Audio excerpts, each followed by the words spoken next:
जय गुरु जी, शुक्राना गुरु जी। सारी संगत को जय गुरु जी। संगत जी, आपको पता है गुरु जी हमारे साथ कैसे कैसे मिरेकल्स कर देते हैं। गुरु जी कैसे हमारे अंग संग रहते हैं, कैसे हमें अपनी प्रेजेंस फील कराते हैं। इसी पर एक आंटी जी का सत्संग सुनते हैं जिसमें उन्होंने इस बात को बहुत अच्छे से एक्सप्लेन किया है। ये सत्संग पूरा ज़रूर सुनिएगा, आपको बहुत अच्छे आंसर्स मिलेंगे। तो चलिए आंटी जी का सत्संग सुनते हैं। जय गुरु जी, शुक्राना गुरु जी, अनंतम अनंतम शुक्राना गुरु जी। सभी साथ संगत जी को मेरी तरफ से जय गुरु जी। मैं अपना सत्संग शेयर करना चाहूँगी जो कि गुरु जी की आज्ञा से ही मैं शेयर करूँगी। सबसे पहले मैं बताना चाहूँगी संगत जी, अभी कुछ टाइम पहले जब महासंगम का टाइम था और सभी जितने भी इंडिया के लोग थे, इवन आउट ऑफ इंडिया से भी लोग जो आ रहे थे वो प्रयागराज जा रहे थे महास्नान के लिए। तो उस टाइम पे क्योंकि वहाँ पे कुछ ऐसी मिसहैपनिंग्स भी हो रही थी जो कि बहुत ज़्यादा न्यूज़ में आ रही थी। तो उस टाइम पे हमारी फैमिली ने और मैंने ये डिसाइड किया कि हम लोग वहाँ नहीं जाएंगे बिकॉज़ ऑफ वहाँ पे बहुत ज़्यादा रश है। फैमिली के साथ जाना थोड़ा सा सोच समझ के जाना पड़ता है जब बड़े बुज़ुर्ग आपके साथ होते हैं। तो उस टाइम पे माय हस्बैंड अंकल सेड कि जाने का मन है, लेकिन अगर हम वहाँ नहीं जा पा रहे हैं तो हम एक काम करते हैं कि हम गंगा जी का स्नान करके आते हैं, हम लोग हरिद्वार चलते हैं। तो आई सेड हाँ जी बिल्कुल ठीक है, हम वहीं चलते हैं। तो जब हम लोग वहाँ पर गए, हमने प्लान बनाया, हम हरिद्वार गए। तो उस टाइम पर संगत जी जो गंगा माता का जो बहाव था वो बहुत ही तेज़ था और पानी बहुत ही ज़्यादा साफ़। ऑल्दो जब भी आप कभी भी देखते हैं अगर आप जैसे जाते हैं हरिद्वार में, क्योंकि वहाँ पे हमेशा ही रश रहता है, तो पीछे से पहाड़ों से जो पानी आता है और कुछ टाइम के लिए जब यहाँ पर इतना रश होता है तो पानी भी थोड़ा सा मटमेला हो जाता है, पानी उतना क्लींसिंग नहीं नज़र आती, उसमें इतना साफ़ नहीं नज़र आता है और ज़्यादा रश की वजह से कई बार वो फ़्लो भी कम कर देते हैं। बट उस टाइम पे क्योंकि सारा का सारा जो क्राउड था, जो रश था, वो सारा का सारा प्रयागराज की तरफ ही फॉरवर्ड हो रखा था, मूव हो रखा था, तो उस वजह से वहाँ पे कम भीड़ थी, तो पानी भी बहुत ज़्यादा साफ़ था और फ़्लो भी बहुत ज़्यादा था। तो हम लोग जब स्नान करने गए तो ऑल ऑफ सडन क्या हुआ संगत जी, जो मेरे फादर इन लॉ हैं उनका पैर अचानक से स्किप हो गया, क्योंकि जब वो पानी के अंदर गए तो नीचे पत्थर पे कुछ काई लगी हुई थी आई थिंक सो, तो उनका पैर एकदम से ऊपर हुआ और उनका जो सर है वो पानी की तरफ चला गया। तो वहीं पे मेरे हस्बैंड अंकल और मेरी मदर इन लॉ आंटी जी खड़े थे, उन्होंने उनको बचाया तो और उन्हें बाहर निकाला।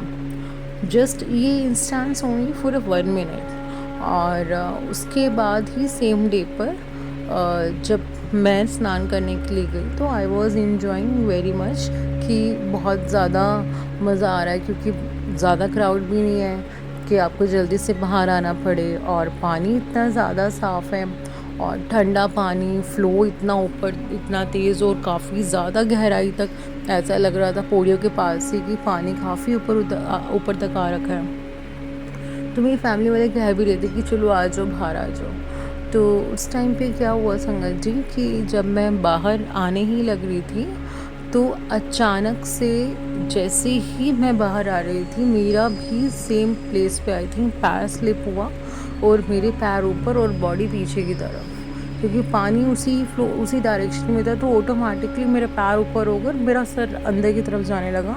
ऑल्दो मैंने चेन पकड़ी हुई थी बट वो चेन मेरे गले पे आके अटक गई, जिसकी वजह से मैं अपने आप को खड़ा ही नहीं कर पा रही थी, क्योंकि फ़्लो बिल्कुल उसी डायरेक्शन में जा रहा था जिस डायरेक्शन में मेरे पैर थे। सो आई जस्ट स्टार्टेड शाउटिंग कि मुझे बचाओ बचाओ। ऑल्दो मेरे साथ ऐसा कुछ नहीं हुआ था बट आई थॉट कि विद इन अ सेकेंड्स कुछ भी हो सकता है कि मैं नीचे चली जाऊँ, क्योंकि मुझे तैरना भी नहीं आता है और फ़्लो इतना तेज़ था कि मेरे हस्बैंड अंकल भी मुझे अचानक से एकदम से पास आके मुझे नहीं बचा पाएंगे। तो वहाँ पे जितनी भी संगत खड़ी हुई थी जो स्नान करने के लिए, वो एकदम से उन्होंने मुझे बाहर निकाल दिया और मैं बाहर आके बैठ गई।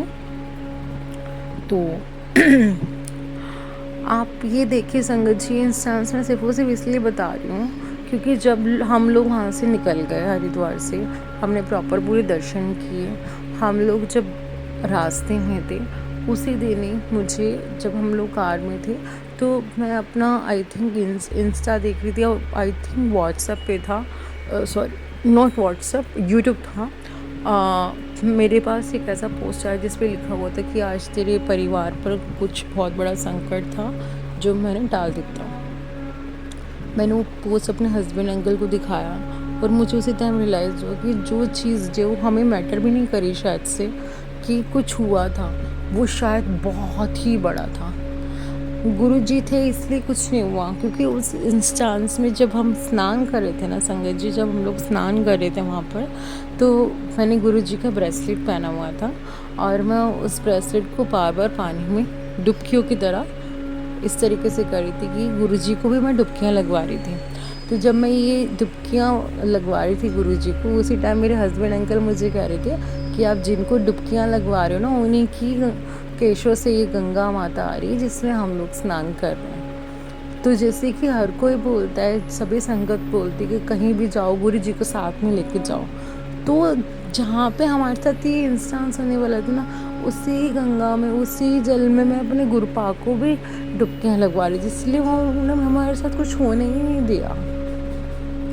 मेरे कहने का मतलब ये नहीं है कि अगर हम गुरुजी को का ब्रेसलेट नहीं पहन रहे हैं, या किसी भी तरीके का स्वरूप हमारे पास नहीं है, या अगर कभी हम बोलना भूल जाते हैं तो गुरुजी हमारे साथ नहीं होते। नहीं संगत जी, बिल्कुल भी ऐसा नहीं है। आप भूल सकते हैं, गुरुजी कभी नहीं भूल सकते, मैं भूल सकती हूँ, कोई भी भूल सकता, हम लोग कभी भी भूल सकते हैं। गलतियाँ हो जाती हैं, कई बार नहीं ध्यान रहता है, हम भूल सकते, लेकिन गुरुपा कभी भी नहीं भूलते हैं, कभी भी नहीं भूलते हैं। तो उस इंस्टेंस को जो हमारे लिए मैटर भी नहीं किया, वो बहुत बड़ा हो सकता था। मतलब वही बात है ना कि जो चीज़ किसी को बड़े आसानी से मिल जाती है, उसको उस चीज़ की कदर नहीं होती। जो इंस्टेंस बहुत बड़ा हो सकता था, गुरुजी ने ऐसे हवा की तरह निकाल दिया कि हमें पता भी नहीं लगा कि ऐसा कुछ हो सकता था। तो मेरा लख लख शुक्राना है मेरे गुरुपा को, जो अपने बच्चों की खुद से रक्षा करते हैं। हमें गुरुपा से अपनी रक्षा मांगने की ज़रूरत ही नहीं है, क्योंकि गुरुपा को पता है कि वो हमारे पाए और हम उनके बच्चे हैं। आज के डेट में हमारे बच्चे होते हैं, हम कितना उनका फ्यूचर प्लानिंग करते हैं, हम सोचते रहते हैं, उनकी सारी जो चीज़ वो चाहते हैं हम वो करने लग जाते हैं। तो वो तो पूरी दुनिया के पाए, तो उनकी वजह से ये दुनिया बनी है। वो हमारे लिए नहीं सोचेंगे, ऐसा सोचना शायद हम इंसानों की तरह ही सोचते हैं, तो वो मैं भी करती हूँ ऐसा। बट मैंने आपको बोला, मैं वही बोलूँगी जो गुरुपा बुलवाना चाहेंगे। अभी मैं ऐसा कुछ सोच नहीं रही हूँ, जो भी गुरुजी मुझे बोल रहे हैं या जो मेरे मन में आ रहा है, मैं सिर्फ वही बोल रही हूँ। तो थैंक यू सो मच गुरुपा, आपने इतनी रक्षा करी, धन्यवाद आपका, लख लख शुक्राना। और संगत जी, एक और मेरा संगत है, सत्संग है, सॉरी, जो कि शिवरात्रि का सत्संग है। मैं और मेरे अंकल जी शिवरात्रि वाले दिन बड़े मंदिर गए थे, तो उस दिन काफ़ी रश होता है, सभी को ही पता है। तो जैसे हम लोग बाहर आ रहे थे, तो वहाँ पे आपको जैसे पता होगा, जब हम लोग बाहर आते हैं मंदिर से, और फिर उसके बाद बाहर आगे जाने के लिए, रेड लाइट तक जाने के लिए, आपको रास्ते में दो तरफ में वो साइड में जाना पड़ता है, ठीक है। तो हम लोग वहीं से जा रहे थे, तो हाथों में प्रसाद भी था, क्योंकि उस दिन पैक प्रसाद मिला था, और उस दिन आइसक्रीम भी मिली हुई थी साथ में, क्योंकि उस दिन कुछ ना कुछ आपको एक्स्ट्रा और प्रसाद मिलता है। आपकी जो थाली प्रसाद होता है उसके साथ साथ तो बेर प्रसाद की थाली भी थी, और साथ में आइसक्रीम भी मिली थी। तो मैं आइसक्रीम खाती हुई आ रही थी, अचानक से मेरे आगे मैंने देखा, एक कदम आगे आंटी जा रहे थे, उनके हाथ में गुरुजी का स्वरूप था, छोटा जो पॉकेट स्वरूप होता है वैसा वाला स्वरूप था। तो मेरे मन में एकदम से आया कि अरे आज भी स्वरूप मिल रहे हैं क्या। मेरे को ऐसा मन में आया कि आज इतना रश है तो भी ये वाली सेवा चल रही है, मतलब एकदम से मेरे मन में आया। जस्ट संगत जी, मैं सोच ही रही थी ये वाली बात, मेरी राइट साइड से एक आंटी आई, एकदम से ही आई ऑल ऑफ सडन, और आके एकदम से मेरे को स्वरूप थमा दिया हाथ में, कुछ नहीं बोला, देखा नहीं, रुका नहीं। मेरे हाथ में आइसक्रीम थी, मैं एकदम से मतलब वो हो गई, मेरे हाथ में प्रसाद था, मैंने एकदम से, उन्होंने मेरे को जैसे उन्होंने मेरे मतलब मेरी तरफ एकदम स्वरूप किया और मैंने दूसरे हाथ में आइसक्रीम ली और गुरु जी का स्वरूप पकड़ लिया और वो एकदम से निकल गए। गुरु जी ने दर्शन दिए, गुरु जी शिवरात्रि वाले दिन आए, गुरु जी का लख लख शुक्राना। गुरु जी बहुत टाइम से ही मेरे को मतलब कि बता रहे थे कि मैं आऊँगा अब, लेकिन गुरु जी शिवरात्रि वाले दिन आए। बहुत बहुत शुक्राना गुरु जी, आपका लख लख शुक्राना। संगत जी, बहुत सारे सत्संग होते हैं, हम लोग बता ही नहीं पाते हैं। गुरु जी की इतनी महिमा होती है, हम लोग बता ही नहीं पाते हैं, हम लोग याद ही नहीं रख पाते हैं। उनके इतने शुक्राने, चाहे कोई भी हो, हर किसी की लाइफ में गुरु जी का हर पल हर क्षण साथ होना शुक्राना है। मेरी तरफ से, मेरे पूरे परिवार की तरफ से, हमारे पूरे साथ संगत की तरफ से मेरे गुरु जी को लख लख शुक्राना, अनंतम अनंतम शुक्राना। जय गुरु जी, शुक्राना गुरु जी, अनंतम अनंतम शुक्राना Gurupal ji. Thank you so much aunty ji जो हमारा सत्संग शेयर करते हैं। आपको भी जय गुरु जी। Thank you so much aunty ji, आपने अपना सत्संग पूरे गुरु परिवार के साथ शेयर किया। संगत जी, देखा आपने, गुरु जी हमारे कैसे कष्ट छोटे में कटवा देते हैं, कैसे हमारे हर पल साथ रहते हैं, कैसे हमें अपनी प्रेजेंस फील कराते हैं। संगत जी, हमें तो गुरु जी का हर पल शुक्राना करना चाहिए कि गुरु जी हमारे हमेशा अंग संग होते हैं और हमें हर कष्ट को ऐसे ही छोटे में कटवा देते हैं ताकि हमें ज़्यादा दर्द और तकलीफ ना हो। इसलिए हर पल गुरु जी का शुक्राना करते रहें। जय गुरु जी, शुक्राना गुरु जी।